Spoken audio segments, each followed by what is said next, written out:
because somebody in the room needs to be ministered to about that very thing. So I thank you guys for sharing your hearts and being open, being transparent.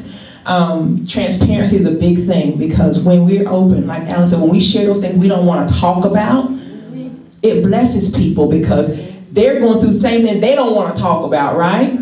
And when you open up, it allows them to begin to open up and deal with those things and know, you know, the very thing that has been a stumbling block in my life can be a blessing. There's a young woman up in Greensboro. She's a part of our event there as a victim of sexual abuse from her father. And I remember the first time I met her, she was on a panel like this. She cried it was the first time she had shared the story.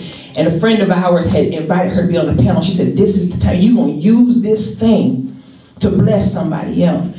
And she cried the whole time she was on that panel. But since then, that's been 2 years ago that I met her, she started an organization where she ministers to other people who've been victims of sexual abuse. And she has now embraced that call on her life, that's where she's supposed to minister. And she told me, when we met, she said, the day I met you, she said, I was struggling with that thing. That was the first time I told that story. She said, but once I told it, God wouldn't let me stop telling it. She said, everywhere I went, I had to keep telling that thing. She said, and I knew then that I was supposed to help the people who were in that same broken place that I was in. And so I'm excited. Greensboro, like I said, this is on CD. And you can pre-order the CD for $7. But we're going to be putting all the rest of them. Larry's traveling with me. We're going to do some things. Because there are stories you need to hear. And there are people in your life that need to hear them. You can put a CD in their hand and bless them. Because maybe you know they're in that place where they're broken and they can't open up to that thing, right? And maybe somebody in Greensboro or Raleigh or someone will speak a word for them in a different location. You put a CD in their hand and their life will be changed. And they'll know that they can then walk in a healed place. Does that make sense? All right, real quick, and our next up is going to be our vision board session. But before that, I want to introduce somebody to you guys.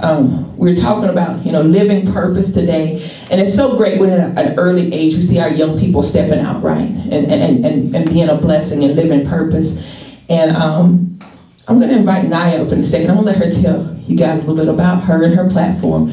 A couple minutes on that. But I feel like I've known Naya forever now, right, Gabriel? She used to be a classmate of Gabriel's over at Greenwood Christian. And I remember the first time that Naya, the talent show, you guys, where she did that rap thing, and y'all had to be there. I just was blown away because I thought Naya might have been quiet. But then John told me, no, she was singing on the bus on one of the field trips one time. Meant to be out front. You know how you meet somebody you know they're supposed to be out front? And Naya is the new, what is it? Give me the exact title. Miss Greenwood Teen USA. Miss Greenwood Teen USA. So she's going to come up real quick and share her platform. You guys give Naya a hand.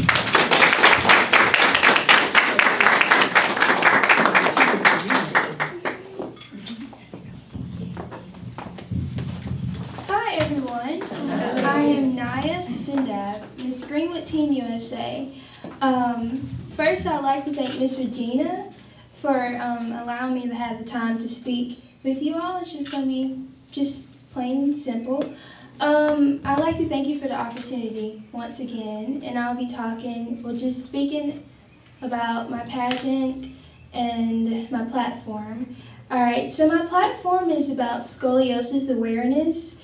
Scoliosis is a medical condition in which a person's spine curves. It curves into like an S or a C.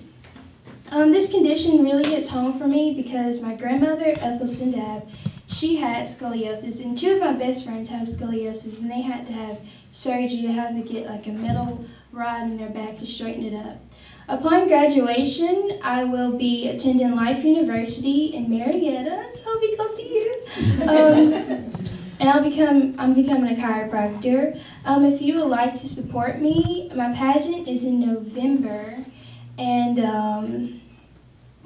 you can like my fan page on Facebook. It's Miss Greenwood Teen USA 2014, or you can make a donation at www.southcarolinausa.com. So I'm so thankful to be in front of you all. I like it. Well, thank you once again.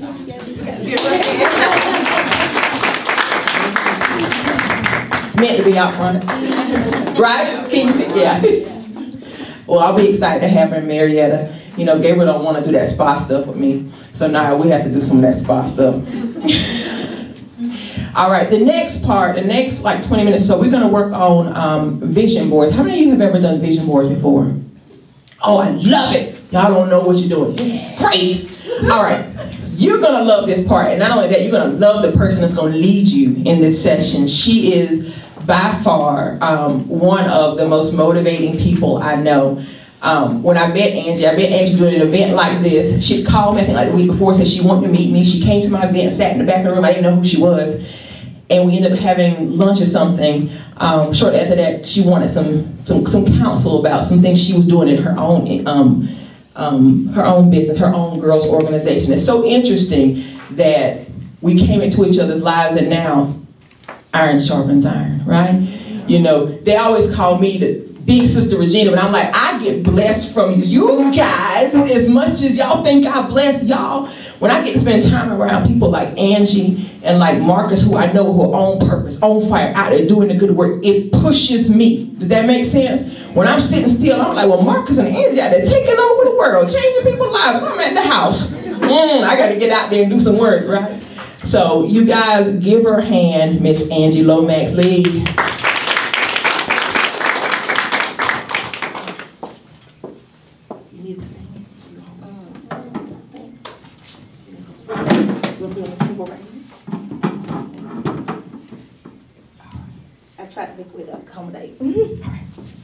Hello again. Ms. Dee said, well, Angie, you didn't tell them about you mentor to girls. But I done had about 30 girls that came a little bit to come through my little organization. And just a little bit about me.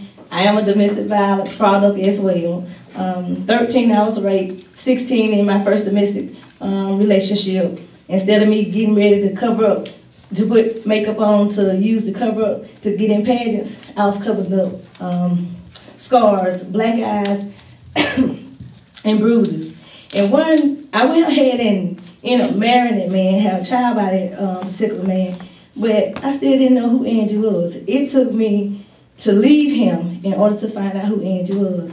So in between that, my biggest story that I love to tell is about, I was addicted to the chat line. I'm not sure if you are familiar with chat lines, but chat lines where you call in and you get to talk to another person on the line and you get in love with a voice. So that's what I used to do. So I'm just gonna use Marcus. Say Marcus got a nice voice. And Marcus from Philadelphia. Okay, I was out of Philadelphia.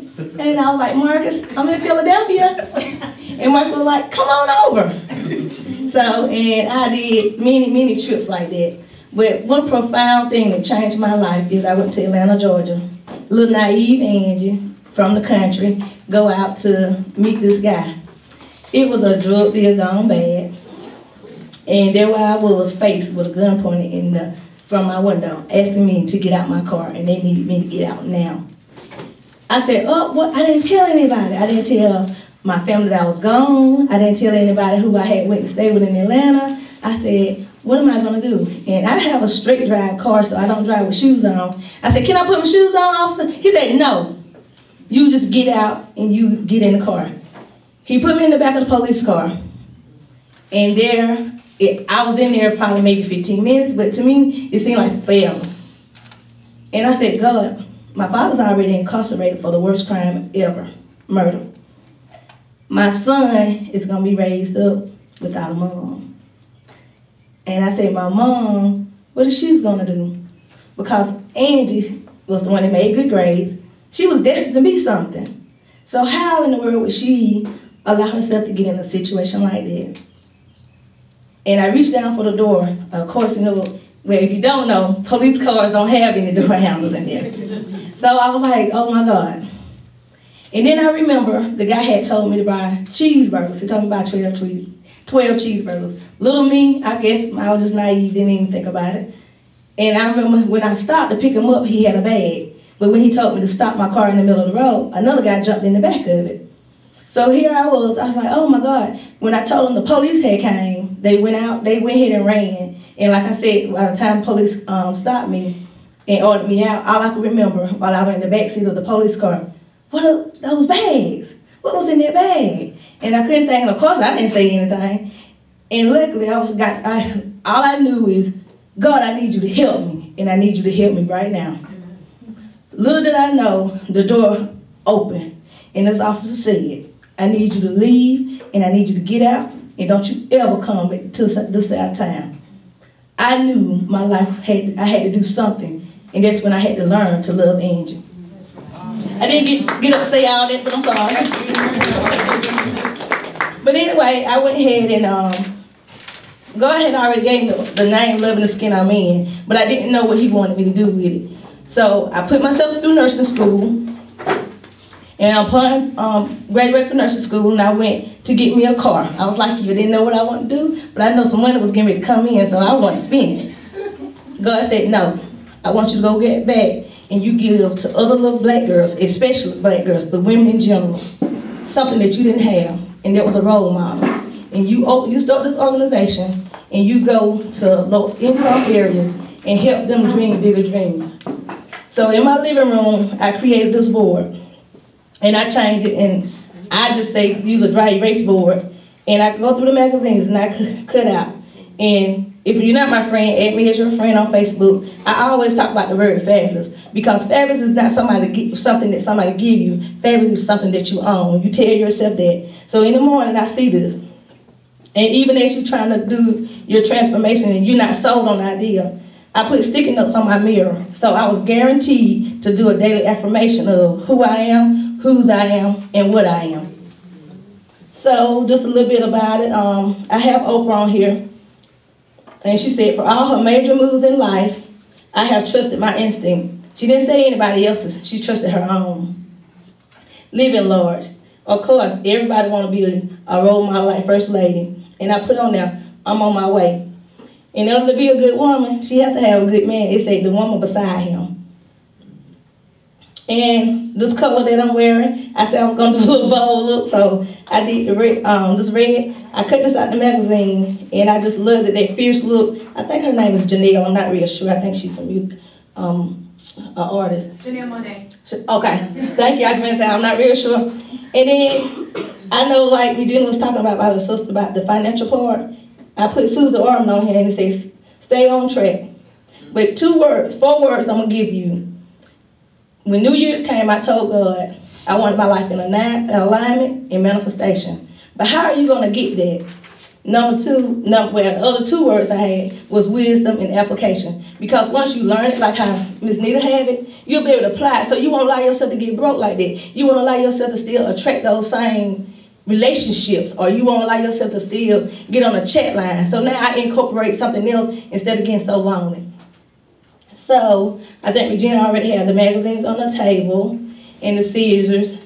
You got glue and stick. I think everything is already on the table. And if you need some help, I don't know what Marcus is, because Marcus, oh, okay. Marcus does well with vision boards as well, so we can come around and help. So just get started. You can just get started.